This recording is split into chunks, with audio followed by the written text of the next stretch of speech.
साथियों, उम्मीद है कि आप सब अच्छे होंगे और साथ ही साथ आपकी स्टडी भी अच्छे से चल रही होगी। अभी साथियों, देर रात्रि उत्तर प्रदेश दरोगा भर्ती को लेकर के लेटेस्ट अपडेट यहाँ पे आ चुकी है और फुल नोटिफिकेशन भी इसका जारी कर दिया गया। आज से ही आवेदन भी इसका शुरू है। और जैसे कि बिहार में आपका 1817 पोस्ट पे दरोगा की वैकेंसी आने वाली है, लेकिन यहाँ पे बेहतरीन खबर ये है कि इसी के आसपास आपको उत्तर प्रदेश में भी दरोगा भर्ती के लिए मौका मिलने जा रहा है। हालांकि टोटल वैकेंसी की बात करें तो 4543 वैकेंसी, तो काफ़ी अधिक संख्या में वैकेंसी है। तो इसमें बिहार के अभ्यर्थियों के लिए अच्छा मौका है। देखिए, आपके बिहार में जो दरोगा की भर्ती होती है उसमें आपको डबल एग्जाम देना होता है, 3+ मेंस होता है। यहाँ पे केवल सिंगल एग्जाम देना है, उसके बाद आपका फिजिकल होगा। तो सारी प्रक्रिया हम लोग यहाँ पे समझेंगे और डबल स्टार यहाँ पे आपको मौका है उत्तर प्रदेश में रिपोर्ट से राज्य में। तो चलिए पूरी अपडेट हम लोग समझते हैं कि कौन कौन से लोग इसके लिए एलिजिबल हैं, एग्जामिनेशन पैटर्न क्या है, ताकि आप इस फॉर्म को भरें और अपनी तैयारी कर सकें। क्योंकि बिहार की जो दरोगा वैकेंसी आ रही है उसमें तो आपको मौका मिले ही, साथ ही साथ इस भर्ती में भी आपको मौका मिल सके। जैसे कि यहाँ पे देखिएगा, सूचना विज्ञप्ति उप निरीक्षक नागरिक पुलिस एवं समकक्ष पदों पर सीधी भर्ती 2025 और उत्तर प्रदेश पुलिस भर्ती एवं प्रोन्नति बोर्ड को मुख्यालय पुलिस महानिदेशक से निम्न पद पर अधिसूचना प्राप्त हुई है। तो नीचे यहाँ पे देखिएगा, ग्रेड पे से में आपका जो बिहार का लेवल 6 का है 42 ग्रेड पे। और यहाँ पर देखिए सीटों की संख्या की बात करें हम लोग, उप निरीक्षक नागरिक पुलिस पुरुष महिला क्लियरिक पदों पर श्रेणी वाले।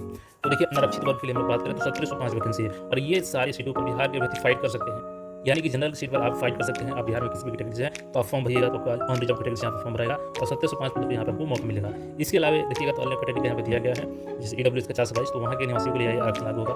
अन्य पिछड़ा वर्ग का 1143, अनुसूचित जाति का 890, अनुसूचित जनजाति का 82, टोटल यहाँ पे 4242। और नीचे देखिएगा तो प्लाटून कमांडर का है, जिसमें अनारक्षित का 56 है, इस पर भी बिहार के व्यक्ति का मौका मिलेगा। और यहाँ पर देखिएगा तो प्लाटून कमांडर उप निरीक्षक विशेष सुरक्षा बल पर यहाँ पे अनारक्षित वर्ग का 25 सीट। और इसके अलावा देखिएगा यहाँ पे तो महिला बटालियन है तो महिला उप निरीक्षक, इसमें टोटल अनारक्षित का 47 है, तो यहाँ पर बिहार महिलाओं के लिए भी मौका मिलेगा। तो देखिए, ये सीटों की आंकड़ा हो गई। अब हम लोग बात कर ले यहाँ पे देखिए ऑनलाइन आवेदन कब होगा आपका।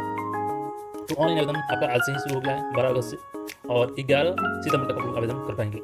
पेमेंट करने का अंतिम टाइम भी 11 सितंबर ही है और शुल्क जमा किए गए शुल्क की समायोजन की तिथि है 13 सितंबर, तो फाइनल सबमिशन का। देखिए, इसके लिए आपको वन टाइम रजिस्ट्रेशन करना होगा, जैसे आप BPSC में करते हैं सेम इस वेबसाइट पे भी अगर आप वन टाइम पहले से रजिस्ट्रेशन किए हैं तो टोटल लॉगिन करके फॉर्म भरना है, अदरवाइज यहाँ पर न्यू आपको रजिस्ट्रेशन करनी होगी। और देखिए, आवेदन शुल्क जो बिहार के व्यक्तियों के यहाँ पे जनरल में काउंट होंगे तो 500 रुपये आपको पेमेंट करने होंगे। और यहाँ पे देखिएगा शैक्षिक कर्तव्य की बात करें हम लोग, भारत में विधि द्वारा स्थापित किसी विश्वविद्यालय से स्नातकवादी या सरकार द्वारा मान्यता प्राप्त उसके समकक्ष कोई अर्थ है। तो ग्रेजुएशन आप किसी भी स्ट्रीम से कंप्लीट किए हैं कहीं से भी तो आप इस पद के लिए एलिजिबल हैं। और देखिए, इसमें अभ्यर्थी जो अपीयरिंग है उनको शामिल नहीं किया जाएगा। तो जैसे बिहार में आपको पासिंग आउट होना चाहिए, यहाँ भी आपको पास अभ्यर्थी ही फॉर्म को भर पाएंगे। देखिए, एज के लिए यहाँ पे बात करें हम लोग तो एज इसमें आपका 1 जुलाई 2025 से एज कट ऑफ रखा गया है। कम से कम यहाँ पे 21 वर्ष चाहिए। देखिए, बिहार में आपका 20 वर्ष होता है, जबकि यहाँ पे मिनिमम 21 वर्ष होनी चाहिए।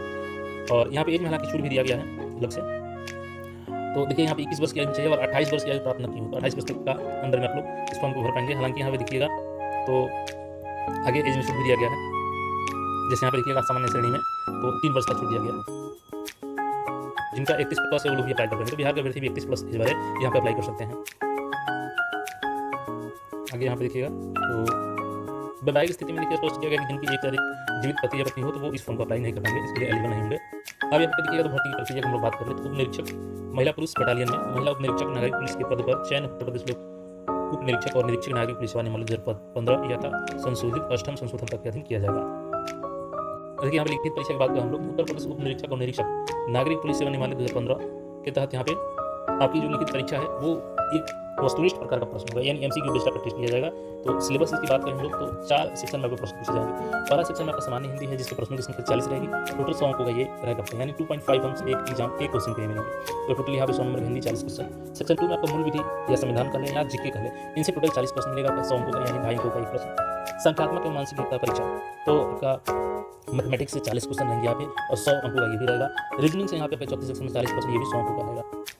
देखिए, एक चीज़ यहाँ पे जोड़ा गया है ना कि जो 2021 का नियमावली 10.2 है उसके प्रावधान के अंतर्गत लिखित परीक्षा में प्रत्येक विषय प्रत्येक सेक्शन में आपको 35% कम से कम अंक लाना होगा और ऑल ओवर 50% कम से कम लाना होगा। बोर्ड लिखित परीक्षा एक ही दिनांक को एक पाली में अथवा एक से अधिक पाली में अथवा एक से अधिक दिनांकों में विभिन्न प्रश्न पत्र के साथ विभिन्न पालियों में कागज और कलम आधारित लिखित परीक्षा OMR बेस्ड प्रणाली होगी। तो देखिए, ऑफलाइन आपका एग्जाम होता है, OMR बेस्ड टेस्ट होता है।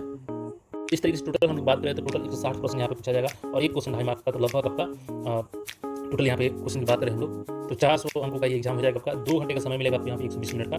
और लिखित परीक्षा 4 भाग होंगे जैसे हमने बताया यहाँ पे। और देखिए, यहाँ पे प्रॉपर आंसर की भी जारी किया था और ऑब्जेक्शन भी कराया जाता है, जिसको लेकर यहाँ पे मेंशन भी किया गया है।